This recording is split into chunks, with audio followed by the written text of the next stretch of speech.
Bien, buenas noches. Vamos a hacer un video que nos han estado pidiendo mucho, que tiene que ver con el metaanálisis. ¿Ok? Primero hay que ver algunas cosas, creo que básicas y teóricas sobre este procedimiento. Primero hay que diferenciarlo, ¿no? El metaanálisis, pues pertenece a ese tipo de investigaciones donde uno no aplica data real, no aplica instrumentos, sino utiliza otros estudios ya elaborados y en base a ello, pues aproxima una conclusión. De manera de escalera, de forma muy rápida, porque saben que los videos simplemente son procedimentales. Tenemos en un primer nivel la revisión de literatura, donde hacemos una exploración un poco sistemática de las cosas. Luego la revisión sistemática, que ya toma un protocolo establecido como el sistema Prisma, y el metaanálisis, ¿no? Donde nosotros utilizamos los resultados de estas investigaciones y los cuantificamos a través de un conjunto de indicadores, ¿no?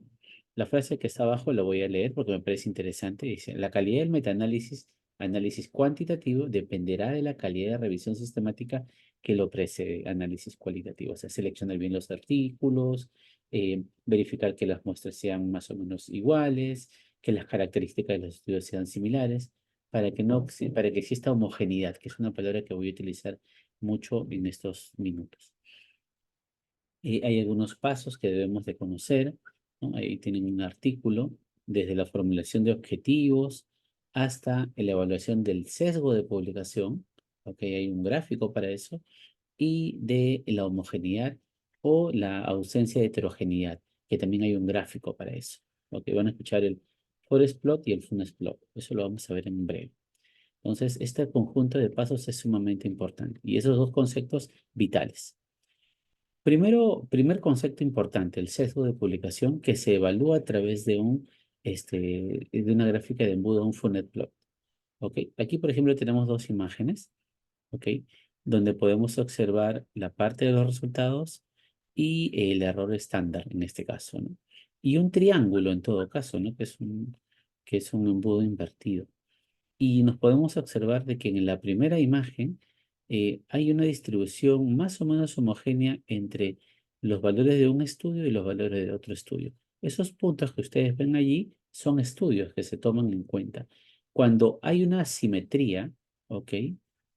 Cuando hay una simetría, una distribución homogénea en todo caso, existe una ausencia de sesgo de publicación, ¿ok? Pero, por ejemplo, en este segundo, este embudo, ¿ok? Del Funnest plot, podemos observar que a la mano izquierda hay una mayor predominancia de estudios, tanto para muestras grandes y no hay ninguno para estudios pequeños, y no hay una distribución de ese tipo. Entonces, podríamos decir que hay hay un sesgo de publicación, ¿ok? Y que eso podría llevarnos a un error. Entonces, un primer elemento a tomar en cuenta son los Funnest plot. Buscar en estos triángulos o embudos invertidos distribución de nuestros estudios simétrica. Eh, no hay un valor numérico para este caso, pero básicamente el Funnest plot implica ausencia de sesgo y se busca simetría. Cuando hay asimetría y distribución de estos puntos, es muy probable que algunos indicadores nos digan de que hay un sesgo de publicación. Otro elemento importante es el forest plot, ¿ok? O las gráficas de aro. Y aquí sí hay indicadores numéricos. En este gráfico solamente hay uno, pero luego en unas láminas vamos a ver que hay otros, ¿no? En el forest plot, ¿ok? Podemos ver aquí, por ejemplo, ausencia de heterogeneidad. ¿Por qué? Porque, por ejemplo, aquí aplican dos tratamientos y todos los resultados están en un solo punto, ¿ok? Y aquí van a encontrar un diamante, ¿ok? De color azul, que es como que la medida de resumen de todos los resultados de los estudios. Pero independientemente de ello, en este caso, todos apuntan a que el mejor tratamiento es el tratamiento A, por ejemplo. Y unas líneas punteadas que en los gráficos no van a salir, pero que indican que esta línea punteada traspasa, ¿ok?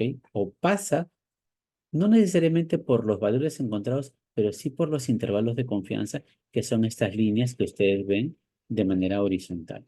Esta línea vertical, ¿ok? Cruza todos los intervalos de confianza. Y entonces nos dicen de que hay una ausencia de heterogeneidad, es decir, de que los estudios son homogéneos. Y adicionalmente acá hay un valor I, que ahorita vamos a ver, que la lógica dice, o los estándares dicen de que tiene que estar entre 0% y 25% para tener una baja heterogeneidad, o sea, estudios homogéneos, y aquí tiene un 3%, ¿ok? Y adicionalmente a eso, podemos ver que en este segundo bloque, los, vamos a decir así, los valores se ubican entre el tratamiento A y el tratamiento B, como que no está definido, ¿no? Y esta línea punteada vertical no pasa por todos los intervalos de confianza de todos los resultados encontrados. Por lo tanto, se observa que hay una heterogeneidad. ¿Y cómo lo podemos ver? Porque hay un 85%. Si el óptimo era entre 0 y 25%, esto está muy por encima de ello y tendríamos una alta heterogeneidad, o sea, poca homogeneidad en los resultados. Y eso nos puede llevar a eh, tener una explicación o un resultado inadecuado en el metaanálisis. Entonces tenemos el Funes plot y el Forest plot. Ahora, este gráfico sí tiene algunos valores que debemos de tener en cuenta, ¿no? Acá hay algunas explicaciones, el efecto nulo, la línea, a favor de la intervención cuando hay un grupo, a favor del grupo control, y cuando los tamaños son más chiquitos es que hay un valor menor. Cuando los cuadraditos son más grandes es un mayor espacio o mayor valor. Y las líneas de acá son los intervalos de confianza y este elemento que estoy marcando siempre va a ser el resultado global, como el resumen de todo. Y esto aplica para aquí como para esta imagen. Ahí tienen un ejemplo que pueden visualizar. Pero estos son los valores que nos hablan de la heterogeneidad o ausencia de homogeneidad. Por ejemplo, el valor I, que ya lo vimos, ¿ok? Tendría que ser entre 0 y 25% de manera ideal. Si estuviera en cualquiera de estos de acá, hay heterogeneidad. Si vemos los valores tau, ¿ok? Y tau al cuadrado, que tiene que ver con la desviación estándar y la varianza de los efectos verdaderos, en ambos casos tienen que ser valores óptimos 0 o cercanos a 0. ¿Para qué? Para que exista menos variabilidad en los estudios que nosotros estamos trabajando. Y a pesar de que hay muchas observaciones con la Q de Crochan, ¿ok? Por lo menos el valor óptimo es que el p-valor sea mayor a 0.05 para identificar homogeneidad. Y hay un estadístico de heterogeneidad que le he puesto acá, pero va de la mano mucho con esta proporción de variabilidad, que tendría que ser el h cuadrado igual a 1 para que no exista heterogeneidad. Si fuera mayor a 1 hay mucha heterogeneidad. Recuerden esos valores. Aquí está a manera de resumen.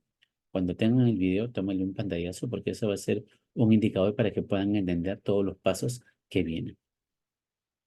Y aquí tenemos un ejemplo de lo que te da Yamovi. Este caso ha sido un ejemplo acerca de estudios correlacionales, ¿ok?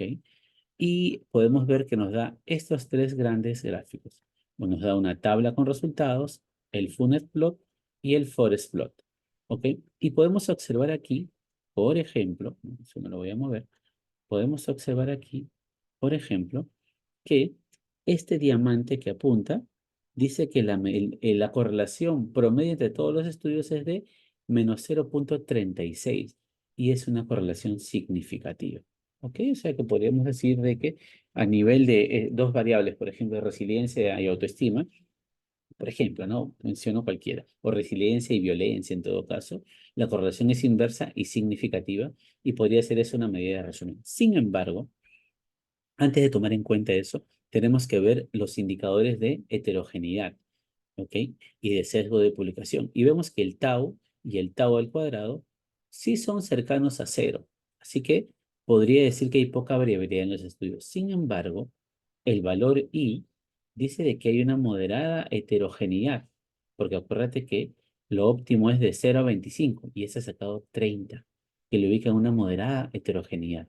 Y el valor H, que es el valor de heterogeneidad, debería ser igual a 1 porque a partir de 1 para adelante hay presencia de heterogeneidad.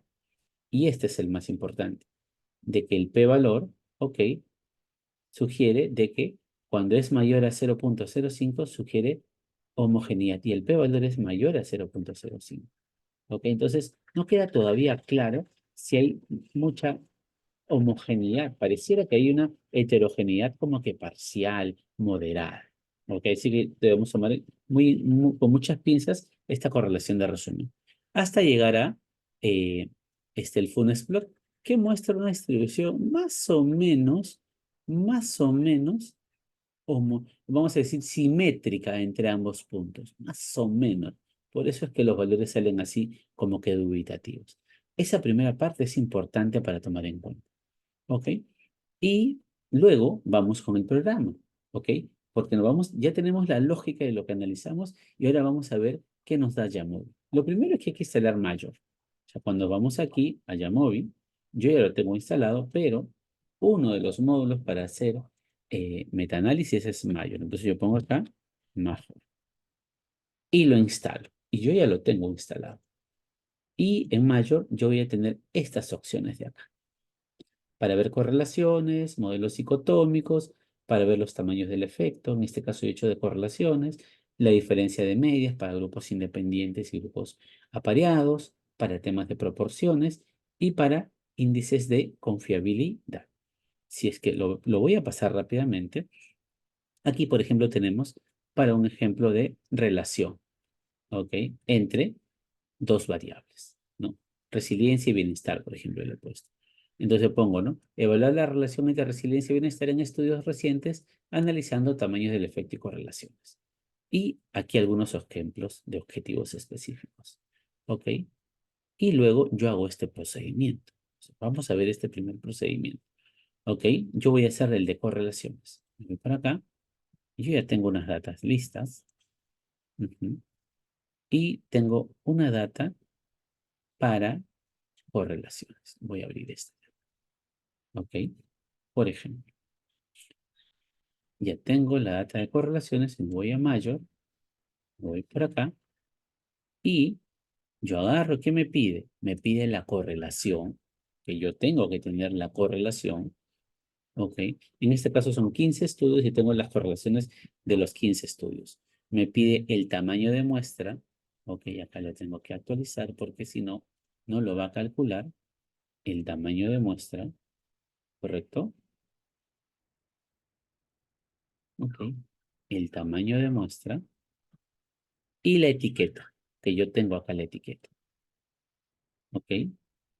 Y automáticamente me va a salir ya el resultado.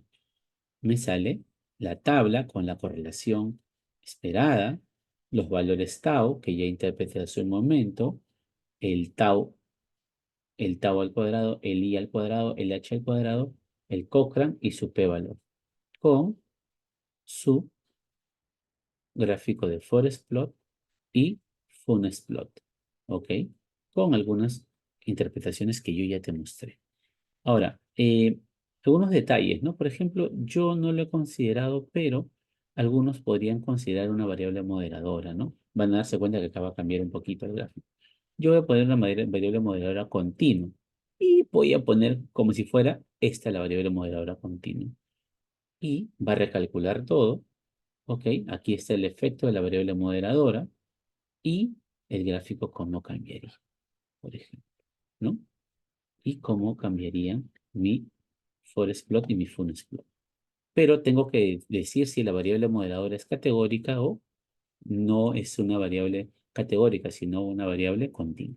Y bueno, la voy a quitar para que lo ubiquen. Ese es el primer momento. Eso es lo primero que pueden hacer. Y tienen estas tres tablas. Y pueden interpretar con lo anterior. También podrían tener un estudio para ver incidencias de eventos comparativos entre un grupo control y un grupo experimental, ¿no? Por ejemplo, realizar un metaanálisis para comparar la incidencia de eventos entre grupos control y experimental en estudios de intervención con el fin de determinar la efectividad global de intervenciones evaluadas, ¿no? Entonces, si yo quiero hacer eso, pues me voy para acá, ¿correcto? Y tengo igual 15 estudios. ¿Ok? Tengo que buscar estudios que me den el número de incidentes de grupo control, el número de incidentes del grupo experimental, el tamaño de muestra del grupo control, el tamaño de muestra del grupo experimental, ¿ok? Para poder hacer los cálculos del caso. Hago este procedimiento. Ahorita voy a mostrar las datas para que vean cómo es que las estoy tomando. De la anterior a esta, ¿no? Que eran para correlaciones. ¿no? Debo de tener autor y todo lo demás. Pero para la 2 yo tengo que cambiar porque no puedo hacer la misma, ¿no? Yo, para la 2 podría trabajar con este de acá, por ejemplo, ¿no? Aquí. Voy a cambiar esto para que lo puedan ver. Bueno, todo está en variable continuo. Y si podemos observar, tengo la muestra del grupo control, la muestra del grupo experimental, los incidentes del grupo control, del grupo experimental, y puse una variable moderadora por si fuera el caso. Me voy a mayor, esto lo tengo que buscar a través de un metaanálisis, me voy por acá y busco, ¿no? El número de incidentes del grupo experimental, el número de incidentes del grupo control, el tamaño de muestra del grupo experimental, el tamaño de muestra del grupo control. Y bueno, en este caso pongo mis etiquetas, ¿no? Puedo poner una variable moderadora también, por si acaso, que en este caso sería ansiedad, la voy a poner.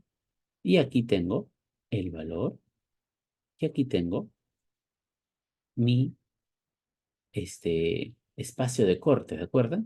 Y todos están para este lado. Así que hay como un efecto más cercano en este bloque, ¿correcto? Y aquí tengo mi FunSplot. Y ya tengo este segundo tipo de estudio, ¿correcto? El procedimiento. Y tengo un estudio para ver los efectos sobre el tamaño del efecto, ¿ok? Y las varianzas de diferentes tipos de población. Entonces, yo quiero ver, por ejemplo, la relación entre resiliencia y bienestar psicológico analizando los tamaños del efecto reportado. Calcular el tamaño del efecto promedio en la relación de estas dos variables o la varianza de los tamaños del efecto. O, bueno, si puedo poner un moderador, un moderador. Y para ello, voy aquí y voy a abrir otra data. Yo tengo todas las datas listas ya, ¿ok? Para tamaños del efecto. Abro este de acá. Ujú. Un momento. Y si ustedes se ponen a observar aquí, yo tengo, bueno, aquí está calculado, ¿ok? Para evitarnos el tiempo. Entonces tengo el autor, el año, la muestra, ¿ok? El tamaño del efecto, la varianza y el error estándar. ¿Por qué es importante eso? Porque yo aquí me piden poner los autores, que son estos de acá, el tamaño del efecto, que yo lo he encontrado en los artículos, en estos 15 artículos, los tamaños del efecto, y la varianza o el error estándar, puedo poner. En este caso yo he puesto la varianza. Si tienes el error estándar, pones el error estándar. Y automáticamente tienes el H, el Q, y lo puedes interpretar con su forest plot y su funnest plot, ¿correcto? Y una serie de cosas adicionales para ver si hay una diferencia del tamaño del efecto. Y hay un tamaño del efecto promedio, o sea, este valor de acá, de 0,348. Yo he puesto un tamaño del efecto de correlación, pero tú puedes poner un tamaño del efecto de comparaciones o de otro análisis también, ¿ok? Y bueno, aquí puedes ir agregando cosas, puedes cambiar, si quieres, las formas, triángulos puedes poner para que te salgan aquí en triángulos en vez de cuadraditos. Y el más grande es el que más importa. Ahora, luego, puedes hacer, bueno, y aquí están los pasos, ¿no? Que acabo de hacer. El tercero, tamaño del efecto. Si ingresan autor, tamaño del efecto y varianza. Y luego tenemos un metaanálisis para ver la efectividad de intervenciones psicológicas en la mejora de la autoestima y bienestar psicológico. Y yo quiero evaluar la magnitud y consistencia de las diferencias de medias de la autoestima y el bienestar en grupos que participaron en intervenciones psicológicas y grupos control. O esto es para muestras apareadas o pero lo puedo hacer para comparación de medias para muestras independientes. Examinar la diferencia de género, autoestima y bienestar en la población mediante un metaanálisis o un análisis de estudios previos. ¿Correcto? Y eso de aquí lo podemos encontrar en un ejemplo 4. Te piden la diferencia de medias debes de tener el, el tamaño de muestra del grupo uno, la media del grupo uno, la desviación estándar del grupo uno, el tamaño de muestra del grupo 2, la media del grupo 2 y la desviación estándar y las etiquetas y te van a salir esto. Veamos entonces. Voy cerrando algunos para que no se me lajee la máquina. Ujú. Y voy por acá. ¿Ok? Voy por acá. Ratito. Voy por acá. Y voy a abrir el número 4. Ujú. Y ahí está, el número 4. ¿Qué hice? Tienen que ver igual qué es lo que tengo. Tengo el tamaño de muestra del grupo uno, la media del grupo uno, la desviación estándar del grupo uno, el tamaño del grupo uno, o sea, la muestra, la media del grupo 2 y la desviación estándar del grupo 2. Esos tres elementos tengo. Tamaño de muestra, media y desviación estándar de cada grupo. Cuando cliqueo aquí, he pasado lo mismo. El tamaño de muestra, la media del grupo uno, la desviación estándar. Como lo voy a comparar, la muestra del grupo 2, la media del grupo 2, la desviación estándar y la etiqueta, que es esta de acá, que son 15. Eso lo tengo que hacer previo, buscar, y me sale este punto de acá, ¿no? Y lo que yo quiero ver es la diferencia de medias, si es que esa diferencia de medias es significativa, y aquí me sale que sí es significativa. Miren, pareciera que sí hay homogeneidad, el H es 1, el Q es mayor a 0,05 y el tau cuadrado es cerca a 0. ¿Ok? Y aquí aparece ya la diferencia entre medias, por ejemplo. Pueden hacer eso a través de Jamóvil. Y bueno, pueden ver ya no solamente el tema de las medias, sino pueden hacer también frecuencias, ¿no? Yo quiero describir las frecuencias de episodios de densidad en una población general considerando moderadores, por ejemplo. Yo quiero ver las proporciones. Y para eso, ¿yo qué necesito tener? Pues tengo que tener, me voy a este punto de acá de proporciones, tengo que tener la frecuencia de cada evento, el tamaño de muestra y la etiqueta, nada más. Es lo único que tengo. ¿Ok? Entonces me voy aquí y me voy a abrir la data 5. Tengo los autores, la frecuencia, ¿ok? Frecuencia, el tamaño de la muestra y un moderador si me lo pidiera. Cliqueo aquí y si se han dado cuenta, pongo la frecuencia, el tamaño de muestra y los autores, ¿ok? Que los saqué de aquí, ¿correcto? Y tengo que aquí una proporción de frecuencia, ¿correcto? Que equivale a un 23% más o menos, que es significativo. Los tau que son cerca de cero. Esto sí, me parece que hay mucha heterogeneidad, porque tiene que ser hasta 25. Este tiene que ser 1 y este tiene que ser mayor a 0,05. Entonces parece que las muestras o los datos que son ficticios, hay mucha heterogeneidad. Por eso es que si yo partiera o pusiera una línea, acuérdense que no necesariamente calza con todos los intervalos de confianza. ¿Ok? Y aquí tengo una distribución fuera de mi rectángulo. Hay poca simetría, entonces hay que tener mucho cuidado con estos resultados. Pero tienes, o es un procedimiento, la lógica es hacer una limpieza de los artículos. Y bueno, vamos al último punto, que tiene que ver con un metaanálisis de una consistencia interna, o sea, de la confiabilidad. Yo lo he puesto con el alfa, porque es la única medida que me da. Ok, evaluar la consistencia interna de instrumentos de resiliencia en diferentes contextos. ¿Qué te piden? Te vas al sexto punto. Una generalización de la confiabilidad. Te piden de cada estudio tener el coeficiente de confiabilidad, el número de ítems, el tamaño de muestra y los autores. Veamos entonces. Ok, abramos este de acá.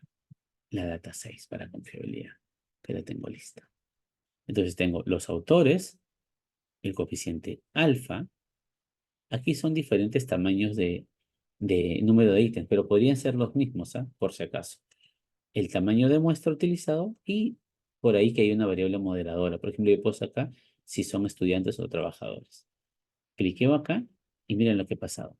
El coeficiente alfa de Cronbach el número de ítems, el tamaño de muestra y la etiqueta. Y podría poner un moderador, pero en intervalo. Y me sale de que el alfa de resumen es 0.86. O sea, parece que este instrumento sí es adecuado. Eh, y es significativo. Sin embargo, el tau y el tau cuadrado son menores a cero o cerca a cero, perfecto. Aquí está por 93%, mucha heterogeneidad. El H está 1, mucha heterogeneidad. Este sí se cumple, pero hay mucha heterogeneidad al parecer, ¿ves? Los resultados están acá. Entonces, si se dan cuenta, en el metaanálisis hay allí varios procedimientos que pueden seguir. ¿Ok? Voy a mencionarlos nuevamente. Están aquí en mayo. 1, 2, 3, 4, 5, 6 procedimientos. Pero en realidad, lo que debemos de preocuparnos es inicialmente en el sesgo de publicación a través del Funnest Plot o la ausencia de heterogeneidad a través del Forest Plot de estos índices o de estos índices específicos de acá o de esta medida de resumen. Espero que les sirva y que sea un aporte para ustedes. Gracias.